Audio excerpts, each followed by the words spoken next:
পাঁচটা বিযুক্তি রেখা আমাদের জানা থাকে: কনরাড বিযুক্তি রেখা, মোহ বিযুক্তি রেখা, রেফটি বিযুক্তি রেখা, গুটেনবার্গ বিযুক্তি রেখা, লেহমান বিযুক্তি রেখা। এই পাঁচটা বিযুক্তি রেখা সম্পর্কে একটু আলোচনাতে আসা যাক। করে রাখবো যে বিযুক্তি রেখা যেগুলো থেকে আজকে কনফার্মভাবে জেনে রাখবো, যেখান থেকে অনেক কমন প্রশ্ন উত্তরগুলো আসবে। বিযুক্তি রেখা কনরাডের লোকেশনটা আমরা জেনে রাখবো, যেখানে আমরা দেখতে পাবো শিয়াল এবং সীমার মাঝখানে। শিয়াল এই স্তরটাকে শিয়াল স্তর ধরা হচ্ছে, সীমা স্তরের মাঝখানে আছে কনরাড বিযুক্তি রেখা।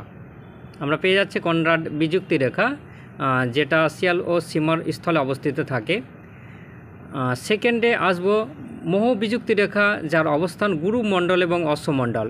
এই স্তরটা পুরোপুরি গুরুমণ্ডল হিসাবে ধরা যাচ্ছে। গুরুমণ্ডল এটা হচ্ছে গুরুমণ্ডল স্তর, আর অশ্বমণ্ডলের মাঝের স্তরকে ধরা হয়ে থাকে মোহ বিযুক্তি রেখা। পরে চলে আসবো রেফটি বিযুক্তি রেখা, যেটা বহি ও অন্তঃগুরুমণ্ডল। পুরোটাই যদি গুরুমণ্ডল হয়ে থাকে, তাহলে বহিগুরুমণ্ডল এবং অন্তঃগুরুমণ্ডল, বহিগুরুমণ্ডল এবং অন্তঃগুরুমণ্ডলের মাঝখানের যে স্তর, সেটাকে রেফটি বিযুক্তি রেখা বলা হয়ে থাকে। রেফটি। গুটেনবার্গ বিযুক্তি রেখা আমরা ধরে রাখবো। গুটেনবার্গ বিযুক্তি রেখা গুরুমণ্ডল ও কেন্দ্রমণ্ডলের মাঝখানে আছে। তাহলে অবস্থান হিসাবে দেখা যেতে পারে গুরুমণ্ডল ও কেন্দ্রমণ্ডল। এটা কেন্দ্রমণ্ডলের স্তর, আর গুরুমণ্ডল এর মাঝখানে আছে, যেটা গুটেনবার্গ বিযুক্তি রেখা।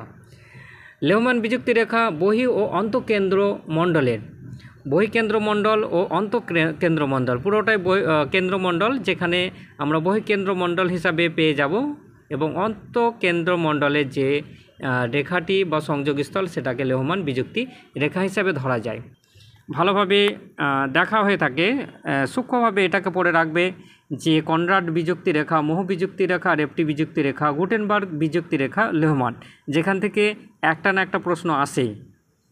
সেভাবে প্রিপারেশান নিয়ে রাখলে এখান থেকে কমনটা থাকবেই।